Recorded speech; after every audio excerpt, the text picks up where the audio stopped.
I got the seat. I have to put the seat back.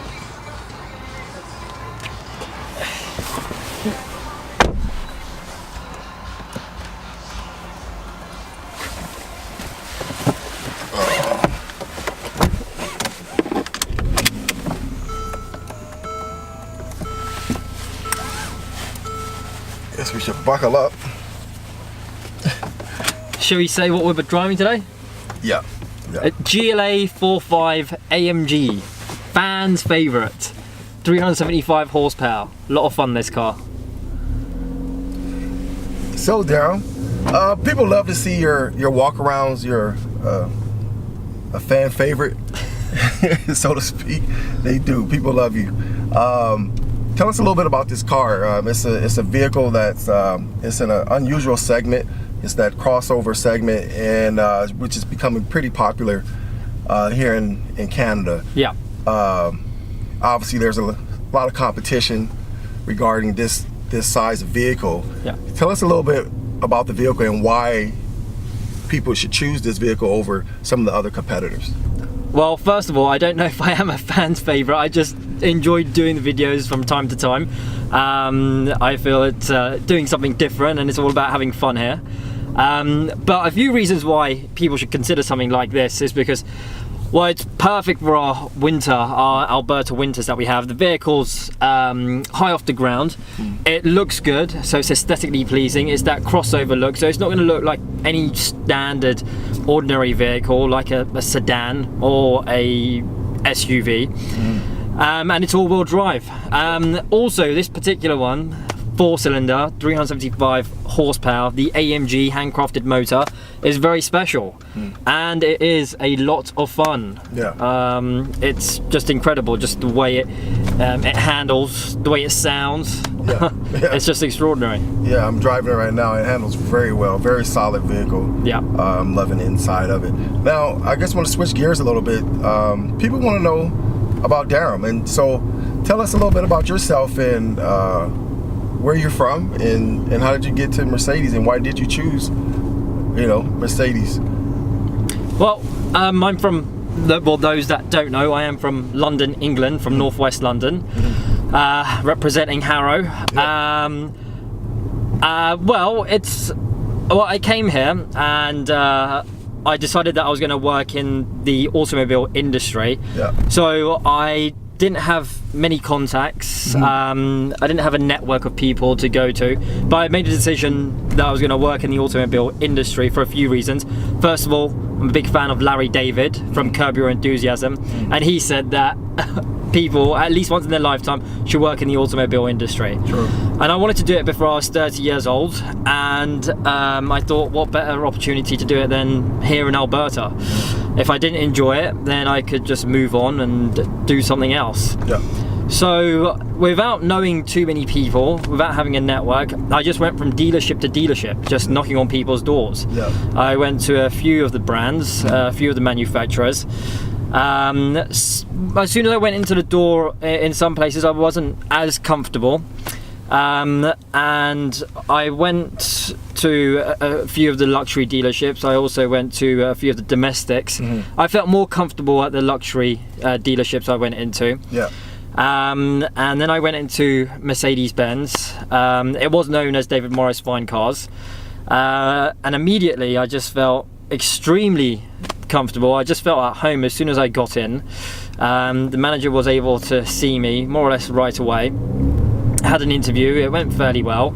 I heard from him a few days later. He asked me to come in again, and he offered me a position, and I was fortunate enough. I had a few offers on the table, which was fortunate because without knowing anyone or knowing too many people, without having a network, never been in the automobile industry before, it was very pleasant for people to give me an opportunity. So by the end of it, I had a few offers on the table, and when Mercedes-Benz offered me a position, it was a yes immediately. Yeah.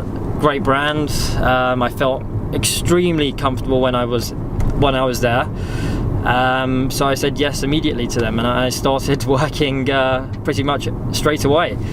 Without having any experience in the automobile industry. I wasn't much of a car guy until I started working here. And things just rolled on from there. and it's an easy sell. I guess it's the 4 years running. Mercedes is the #1 luxury brand in the world, so that's a big advantage, I'm sure. I guess, and my story is pretty similar to yours. I'm from the United States, born and raised in Compton, California. Yeah. Went to college at Southern University in Baton Rouge, Louisiana. Played on a football scholarship. Played 10 years professional football, NFL, CFL. Went to NFL Europe. I was in Dusseldorf, Germany for 6 months. So that was a great experience for me. Helped me to become more well-rounded, I would say. You know, getting out of Compton and seeing some different aspects of life. So that was pretty cool for me. And for me, after my football career, I think my cousin actually talked me into giving the car business. Talked me into, I guess, trying the car business. Yeah. And I fell in love with it. I love to make people happy. I'm a big customer service person, and I'm very fortunate to be at the dealership I'm at now here at Mercedes Edmonton West. Is man, the atmosphere is amazing. We work with amazing people, and so it's and be able to provide people with an amazing product. You're at the top. When you're selling Mercedes, like I said before, it's #1 luxury brand in the world. Yeah. And so it's a different culture, it's a different market, different customer, and it's just breathtaking, right? So I guess to wrap this up, I'm pretty sure the fans want to know where do you see yourself in the next couple years here? What are you thinking?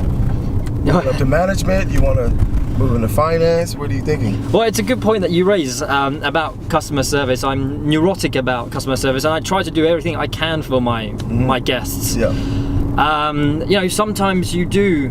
I'll say it. You do screw up sometimes. You can't be perfect all the time, but we do try and do everything we can within our power to make sure that the customer has a pleasant experience. I am neurotic about that process, and I do enjoy that process. I still feel as though, in the next couple of years, who knows? Yeah. Who knows? Before I came here, when I was in London, I didn't even know Edmonton existed. Yeah. I didn't. Until someone pointed it out on a map to me. So. Yeah. Who knows what the future has in store? I feel as though we should be content with what we got, and we should be very, very happy with where we are and the opportunity that's been bestowed upon us. Without having any automobile industry, someone gave me an opportunity to work here, and I have fallen in love with it. I'm very passionate about it. Yeah. So who knows what's going to happen in a couple of years? Yeah, I wouldn't mind dabbling in. Whatever comes my way, I'd be happy for an opportunity. Yeah, and I can relate to you there. For me, I kind of take it one day at a time. Yeah. 1 hour at a time. I try not to look too far into the future, and that could be a good thing. That could be a bad thing. I think I just focus on the moment and enjoy every moment, and try to enjoy life. And so that's why I try to, when I mentor. Kids and whatnot, and people, just to enjoy life, enjoy each and every day. You're gonna have good times, you're gonna have bad times, so make sure you savor the good times. And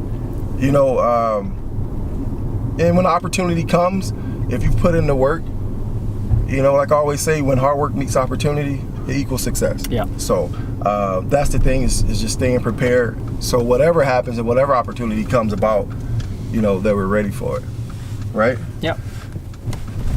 So guys, that wraps up this segment this weekend. If you guys have a great Saturday and a great week, stay positive, and you guys be blessed.